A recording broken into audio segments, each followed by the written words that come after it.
And this is about your father. To take us a little bit through his life, I mean, you were one of the first people in India to have watched the movie Gandhi before anybody else did.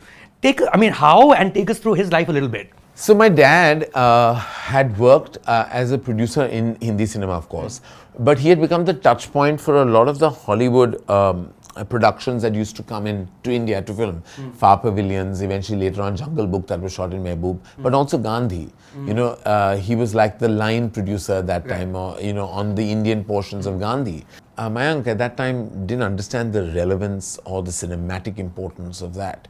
One fine day, I'm told that because of some permissions, we had to see the movie, and Richard Attenborough, the director of the film, Rashid Abbasi, who was he was my father's production support. I was very close to Richard Attenborough by then, and my father, my mother, and then I was called in to see Gandhi on the VHS before the world saw it, because whatever, and I'm sitting there now, I'm slapping myself today, I'm like, no, where are camera phones when you need them?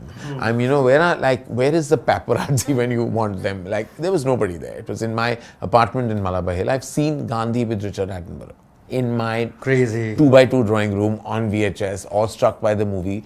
And went next day to school, I saw a film called Gandhi, and nobody had heard of it, like at that time. Who in school would have known like Gandhi? They were like, oh great, you saw a documentary, you saw... I said, no, I saw a film called Gandhi. And there's a British actor called Ben Kingsley plays the lead part. Rohini Hattangadi is in Gandhi. And I'm like saying all this till it finally released and the world saw it. And I remember school took us for a trip to see Gandhi. It was like, like part of our... academic agenda, because we studied Gandhi so much in depth.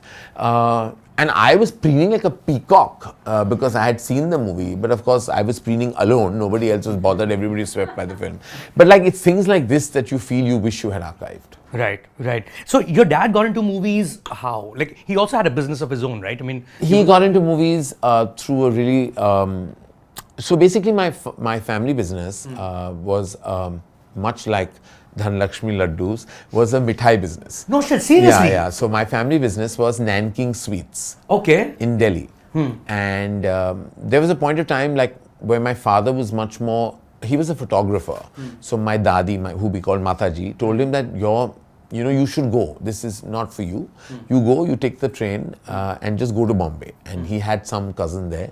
The first thing he did is when he landed into Bombay, there was Times of India opposite VT. He went into Times of India, met a gentleman called Mr. Dubey, and became an intern to his photography, which took him to the sets of Mughal-e-Azam and other things. Wow. And from there he became like a ground manager. Then he worked himself up to being a production manager, to finally production controller, to working for Navketan Films for over 12 years, to being the only rare person who got front credit for production controller.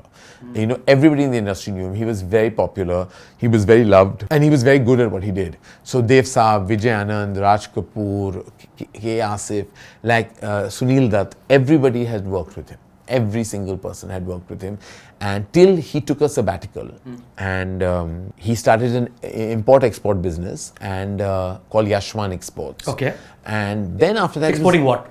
We were middle agents to like wrought iron stuff that was used to go to a place called Peer Imports in Paris and New York, and it used to be from Faridabad and Saharanpur, and it was like a stable income because he felt like movie making is got it. And Ramesh Behel at that time, the owner of Rose Movies, Nanu's father, Shrishti and Goldie's father, he pushed my father back and he said, this is in your core, you have to make a film.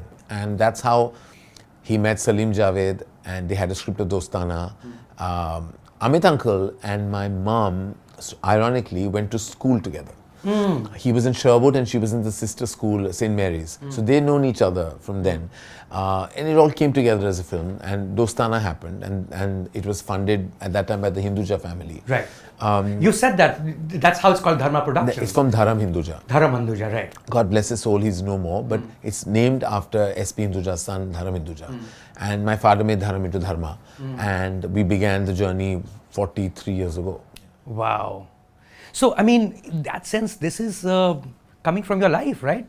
Nanking Sweets, Dhanlakshmi. Yes. Then there is a person who's in the family business, but you know what? He has a creative bent, which is what your father was. It's all coming together, A Karan. lot of it actually is embedded within my father's journey and mine. Like it coexists. I mean, this idea of Dhanlakshmi came from the fact that I was used to our family being in the mithai business. Yeah. Of course, today with like the bigger mithai conglomerates, it's a lot more of a business for so many big, huge brands in the country.